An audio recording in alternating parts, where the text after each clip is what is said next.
Hello and welcome to the Advice Nut. The Advice Nut at live.com. The Advice Nut at live.com. Let's get to our first email.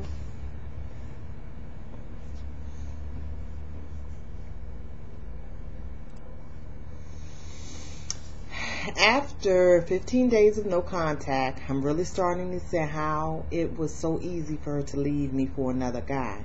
It's been maybe 9 weeks now since the breakup. We rarely went out. We were both jobless. I never got her gifts. We only hung out 1 to 2 times a week in the last few months. When we hung out, it was always on a weekday for only 4 hours or so. I never went out of my way to hang out with her. We never talked on the phone, only instant messaging. I was afraid to show her I cared about her in front of other people, due to the age gap, because I'm 19, she's 15.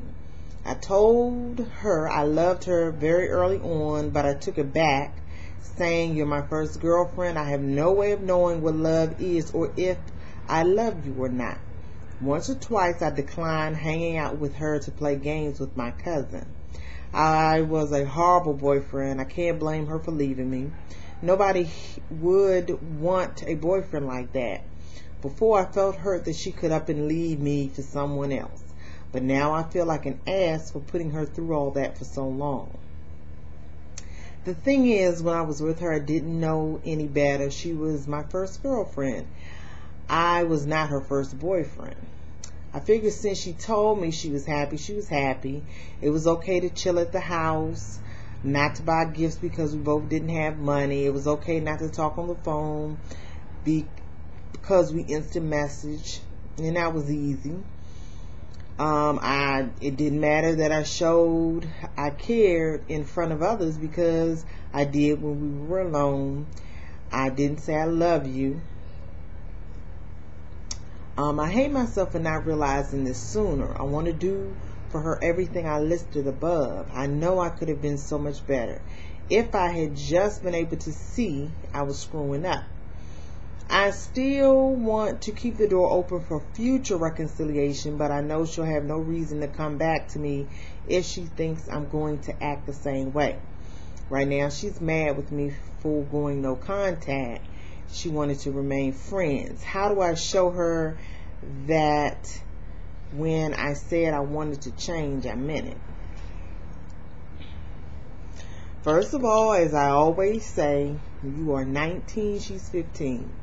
One, both of you are too young. Secondly, she's 15, you're 19. There's an age of majority in your area, and she's not the age of majority. So I hope there is no sex. And another thing, at 19, you're jobless. You need to either be in school, working part-time in school, so at some point you can make some money so that you can be a better boyfriend. You need a trade or something. You don't need to get your mind focused on a girlfriend right now. Just like I would tell her, she doesn't need a boyfriend at 15 years old. No. No. And, you know, a lot of people take for granted boyfriends or girlfriends or whatever, and that's what you did. So I don't think you're even mature enough to have a quote-unquote relationship with anybody right now. You need to focus your mind on having a brighter future, because at 19, now your life is going to just go by. You're not going to know what happened now. You're going to sit down and realize you're 30 years old in the same predicament you were at 19. That's not a good thing. All right? I don't know if you're old enough to remember this song, but there's a song called When a Woman's Fed Up. Well, it sounds like to me she was fed up. And not only that, she wanted to remain friends. Not that I'm saying that was such a great idea, but, and you're not her first boyfriend, so I don't know what kind of chance you would have. But focus on an education right now. Stop focusing on a girlfriend. But as I was saying, When a Woman's Fed Up is a song, and it's a lot of truth to it. When a woman is fed up, she's not going to think about you anymore. She's not going to want to deal with you. So then you're really going to have to move on. Maybe in the not so distant future, you all may hook up again at some time or another. But right now, your priorities are all wrong. So you need to go find a job. All right, let's get to our next email.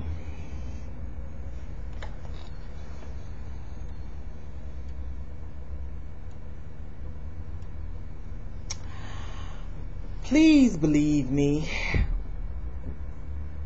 when I write this letter, because I'm not making a joke. I get extremely turned on by the idea of sniffing and licking a girl's butt. It is something I have been craving for a while now. Is this abnormal? I don't think I would ever try to do this because the girl would probably think I'm some kind of freak or something. But I'd like to try it at least once. Sweetheart, at this day and age, that may not be so abnormal. You have a desire to do this. I'm not going to suggest that you do this at all. However, if you do decide to do this, I can almost guarantee you won't do it again. Okay? Well, that's the Advice Nut. The Advice Nut at live.com. The Advice Nut at live.com. You can also contact me at theadvicenut.tripod.com. Until next time.